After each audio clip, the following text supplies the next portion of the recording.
Raw started off with a bang. We're starting it off with a bang here tonight. You got Heyman talking about, I don't know if it was email, if it was text, he confused the hell out of me. I'm like, today, Paulie, let's get to the damn point. The bottom line is, we got our answer. It is indeed going to be Triple H, the King of Kings, God himself, Mr. Stephanie McMahon, versus Brock Lesnar, in the main event of Extreme Rules. But the thing that really bothers me about this is not the fact that we're getting this match again. We should get this match again. In fact, it should be, it damn well better be, the main event at Extreme Rules, and you know it's true. But we know that British crowd came there for one thing. Oh, to see John Cena and Ryback and Mick Foley. Ah, fuck that. Oh, we want to see Undertaker. The bottom line is everybody came to see the game cut a 15 to 20 minute promo. We didn't get there. We got hose-bagged. He pedigrees Paul Heyman, a little pose, a little replay, and Bob's your uncle, that's it. Well, I call bullshit on that. And since they robbed us of what we so rightfully deserved, the right to pop a British fist to a 20-minute God promo, I'm going to spend the next 15 or 20 minutes talking about God himself right fucking now, and that's what you want. No. I got these diagrams here, and they show that the average YouTube viewer, after about 10, 15 minutes, they just don't give a shit anymore. I mean, if you don't have the charisma to pull it off, or you're not planned out, or you're not talking about something they care about, they don't want to watch you past 15 minutes. Yeah, yes and no, but they do. Yeah, but they'd rather hear a promo from him. This was a very Shield-dominated show, and you want to talk about fucking injustice. Why the hell was the Shield getting involved in that opening segment, demanding that Triple H gets 15 to 20 minutes of mic time? Why? I don't know. Speaking of other segments that could have used the Shield,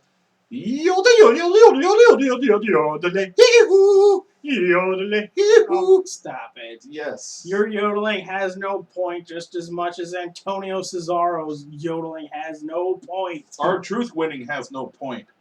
It surprised everybody.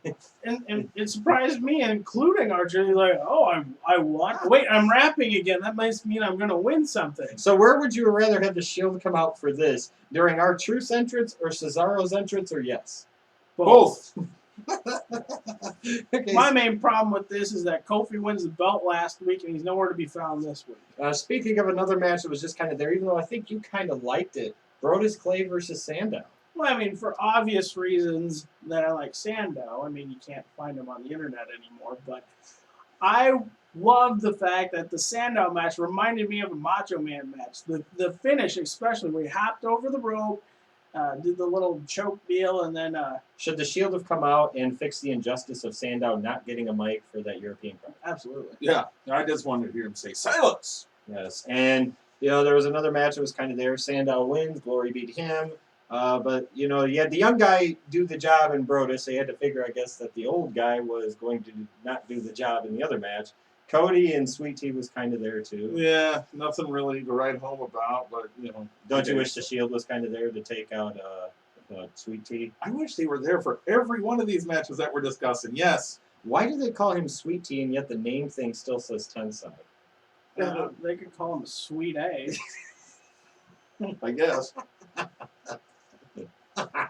Zack Ryder's YouTube show is back, and that means he's going to get a big push from WWE. On Superstars. Yeah, probably. So it's an injustice that we had to watch a match between him and Big E Langston. Two guys that, honestly, I don't want to see in a match, and the crowd was like, no thank you. No, thank you. I've had better. And frankly, we all have. Let's Right. just be honest. So, Big E Langston and Zack Ryder, woo, big surprise. Big E Langston wins. Yes. What's up with Zack Ryder's hair? Where's the spike? Maybe he is getting a push after all. You know, when this match started, I was kind of like, where's the Shield? I want the lights to go out. Oh, wow. Asking you shall receive. I guess that means that I know what's up next, Mark. Can't hit! All right, Oh, wow. Divas Battle Royal. And I guess 5 Divas make a battle royal. And no, they didn't have to go over the top rope. No, they didn't have to go over the middle rope. No, you can go on the bottom rope, and that counts as you getting thrown out. I guess so. I mean, when this match started, Which diva did you think was going to win? AJ. And why is that? Good, because she's had the most TV time. Yeah, because let's be honest, the diva division is crap. Oh, hey Melody, what's up? Hey. Hey, I got. Yes, of course it counts as gay sex when Tamina has sex with a man. I mean, look at him. Often we strive for it, very rarely do we achieve it. But one thing WWE did do tonight was they gave us one segment that from beginning to end was 100% perfect. And to tell us why this segment was perfect is Mike. All right, so I got a graph here. You look, there's your Cena. Orton, a little bit lower. Your Foley, it goes up a little bit. You get to Fandango, and you're reaching almost the top of the chart. Then you get Jericho, Fandango. You go through the roof of the chart. Then you get Jericho dancing with Fandango's hot blonde friend. Boom. Goes to the moon. British fists all over the place. I think it is. That's a good point. That's why it was a perfect. Oh, who's that guy? Speaking of British Fist, I am Exterminator T2 with my Monster Energy drink, and I was very turned on by this match. Why were you so turned on by this match? Was it William Regal's appearance? But more importantly, it was Lord Stephen Regal that got me wet in the panties. Was he a man's man during this match? Is he any other kind of man? He isn't. What do you think about this Fandango character? He's too American for me. What about Jericho Bon Jovi? He is way too American for me. Throw a man like, if he were to dress up like a Liam Gallagher, I would soil myself at the mere thought of it. What about the hot blonde? She had too straight of teeth. I did not like it. Is she too old for you? Yes, very. Yes. So this was a perfect segment, though, wasn't it? Fandango's introduction. All of your countrymen got to sing in Fandango. I'm You sure got the that match. I'm sure that Fandango is drinking Monster Energy drink because that's the nectar of the gods. Exterminator T2, what's your favorite movie? Legendary And why is that? because it's awesome. Is it legendary? No, Is it because it has John Cena? yes, very much so. Now, what are you going to do now that Raw is over this week? Any reviews coming up? No, I heard you were going to review Gremlins 2, the new batch. yes, it has just come out in the Britain lands, and I shall be very much excited to see it. It'll be a perfect review. Just like this Fandango and Regal match, the segment, the Jericho shit. Through the roof. The British fists all over diagrams the place. say it was perfect. Diagrams don't lie, even if you just draw them yourself. Thank you. Much gratitude, fellows.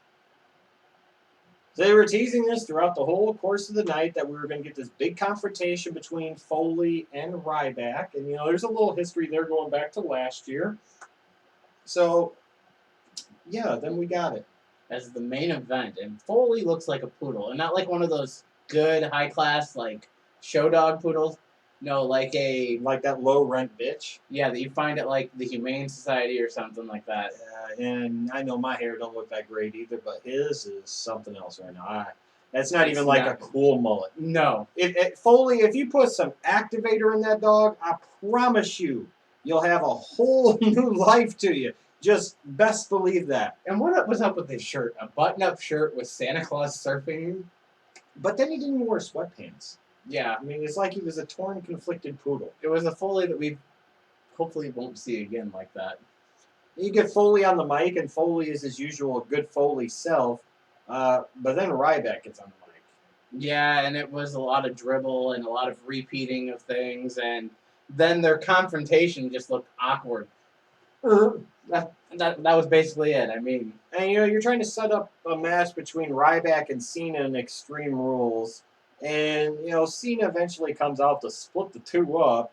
Shield comes out to lay waste to Ryback, just so John Cena could fucking look like Super Cena, like Ryback referenced him, and fucking chase him off with the chair. And then he AA's Ryback. this segment just felt like a repeat of last week with the roles reversed and Cena going, "Oh, look, I'm a good guy, but don't fuck with me." Well, last week you had Ryback walk away from Cena. This week you have Ryback get first beaten up by the Shield. Then John Cena runs off all three of them with his steel chair just to be able to AA Ryback. Does anybody see this as a potential problem when you try to make somebody a bad guy and you give us no reason to believe in him as a bad guy? You're taking away the threat. Yeah, I mean, back in the old day, the heel would lose, but it wouldn't be like to a pin. It would be, he'd lose, Well, this wasn't a match, though. But I get what you're saying. Is the heel would actually look stronger. Here's what I don't understand: the WWE, and I'm sorry, this just bothers the fuck out of me. They are so damn lazy when it comes to this. Oh, we're putting him up against John Cena, so when in doubt, heel him out. Ding dong, that's wrong, motherfuckers. You don't have to do that. Stop trying to heel every damn body out just because they're going against your fucking hero Cena. Maybe at some point in time the fans want to have somebody else to root for as well. Or somebody else to root for besides John fucking Cena. Just Ryback going heel, it's... Why? It didn't need to happen. It's irritating, and This segment was fucking irritating. This felt like 2009, 2010 shit all over again where Cena reigns supreme over every fucking body. well, he is the WWE champion. But you know what he isn't? He's not the Shield.